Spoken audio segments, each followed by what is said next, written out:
स्थापकाय च धर्मस्य सर्वधर्मस्वरूपिणे अवतारवरिष्ठाय रामकृष्णाय ते நமஹ. இப்போ சமயங்களில் சகல சமயங்களின் உருவமாகி சமய உணர்வை நிலைநாட்டி அவதார புருஷர்களில் தலை சிறந்து நிற்கிற ராமகிருஷ்ணா உமக்கு அஞ்சலி அப்படிங்கிறது இந்த ஸ்லோகத்தினுடைய பாஷ்யம். இப்போ நம்ம இன்றைக்கி ராமகிருஷ்ண பரமஹம்சனுடைய வாழ்க்கை வரலாறு, அவர் வாழ்க்கையில் நடந்த சம்பவங்கள், அவருடைய மொழிகள், அவருடைய போதனைகள், இதை நம்ம ஆரம்பிக்கிறோம். நம ஸ்ரீயதராஜாய விவேகானந்த சூரயே சச்சித் சுகஸ்வரூபாய சுவாமினே தாபஹாரினே. இப்போ விவேகானந்தர் பேரில் இது எழுதப்பட்டிருக்கு. சந்நியாச வேந்தனே, சச்சிதானந்த ரூபனே, தாபம் தீர்க்கக்கூடிய சுவாமியே, விவேகானந்த ஞானியே, உமக்கு அஞ்சலி அப்படின்றது இந்த ஸ்லோகத்தினுடைய விளக்கம். அப்போ புவனத்துக்கு வந்த ஒரு புண்ணிய குழந்தையா நம்ம ராமகிருஷ்ண பரமஹம்சரை சொன்னால் அது மிகையாகாது. ஓம் ஓம் அப்படின்னு தக்ஷிணேஸ்வரத்து ஆலய மணி முழங்கும். யார் யாரெல்லாமோ அங்கே வந்து வர சொல்லியும் அந்த மணி நாதத்தில் அது எல்லாரையும் அழிச்சுட்டு இருக்கும். தக்ஷிணேஸ்வர ஆலயத்தில் சர்வேஸ்வரியான பவதாரிணிக்கு மாலை வழிபாடு செய்யும்படி ராமகிருஷ்ண முனிவரின் இதயத்தில் அவருக்கு இந்த மணி யோசை கேட்டோனையே அவருக்கு அப்படி ஒரு பக்தி பிரவாகம் எடுக்கும். கண்களில் நீர் தழும்பும். நாவின் நுனியில் இதுவரை வார்த்தைகள் வடித்திராத ஆர்வத்தில் ஒரு குரல் கொண்டு வரும். அவருக்கு எங்கேருந்து வருமோ அது தெரியாது. அம்பிகையின் சந்நிதியிலிருந்து புறப்படுவார் அந்த அருளாளர். ஆலயத்திலேருந்து வெளியே வருவார். அந்த இடமே ஒரே தோப்பு துறவுன்னு இருக்கும் அந்த சூழல். அப்போது ஒரு இல்லத்தினுடைய உச்சி கூரை மேலே பரபரக்க ஏறுவார். நாலா பக்கமும் மலமலங்க சுற்றி பார்ப்பார். என் குழந்தைகளே அப்படின்னு அழைப்பார். எல்லாரும் எங்கே போனீங்க? உங்களை விட்டு நான் எவ்வளவு காலம் பிரிஞ்சிருப்பேன், வாங்க வாங்கன்னு தீர்க்கமான குரலில் அழைப்பார்.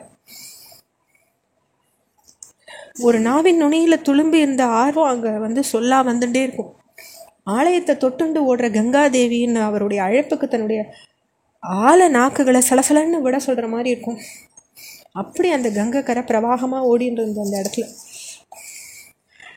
அப்போது அவர் கங்கா நதினாக்கா அவள் தான் கருணாநதின்னு ராமகிருஷ்ண பரமஹம்சர் சொல்லியிருக்கார். அன்பு தேக்கமாக தங்கிட்ட எழுப்புகிற அனுபவ அலைகளை தங்கிட்ட வச்சுக்கொள்ள முடியாமல் அவர் துடிச்சுன்னு இருந்தார். முட்டை முட்டை பால் கறந்து மடியில் இருக்க பசு கண்ணை தேடி மருகிறது போல் அவருக்கு அகத்தில் விம்மின் இருந்தது. அவரோட அனுபவங்களை ஊட்டுறதுக்கும் ஞான குழந்தைகளாக மற்றவாளை மாற்றுறதுக்கும் துடிச்சுன்னு இருந்தார். அதை தான் சொல்லணும். அப்போ தன்னுடைய அந்த தீக்ஷா நிலையில் பரமஹம்சர், குழந்தைகளே என்கிட்ட எப்போ வரப்போறீங்கன்னு கதறினார்னு சொல்லப்பட்டிருக்கு. பரமஹம்சர் தான் அம்பிகைன்னு அன்பு மடுவில் இதரமாக அவருடைய ஞானத்தாலேயே அது நன்னா தெரிஞ்சுது. தன்னுடைய பரவச நிலைக்கு அப்பப்போ போய் வந்தார் ராமகிருஷ்ண பரமஹம்சர். அது எல்லாராலையுமே புரிஞ்சுக்க முடிஞ்சுது. நீரோட்டத்தை போக்கும்படி மிதக்கிற ஹம்சன் தான் அவர். பரமபுருஷனும் நானும் ஒருத்தந்தான் அப்படின்ற உண்மையை உணர்ந்திருந்தார். அவரே அதுவாகவும் இருந்தார்.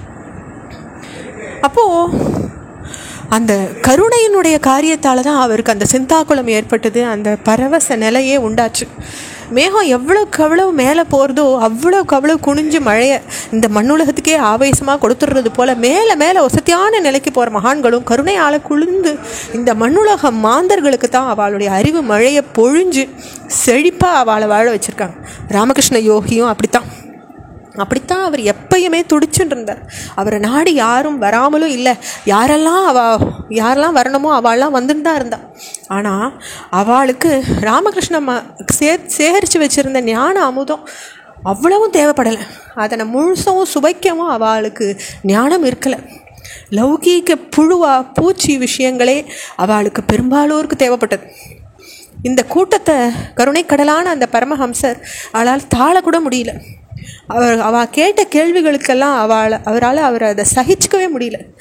எங்கே அம்பிகை வாக்களித்தபடி அந்த குழந்தைகள், முக்கியமாக அந்த ஒரு பிள்ளை யாரும் கேட்டறியாத கேள்வியை தவிச்சுன்னு இருக்க அந்த ஒரு குழந்தை எங்கேன்னு ராமகிருஷ்ணர் தன்னுடைய உள்ளத்தில் கேட்டுட்டே இருந்தார்.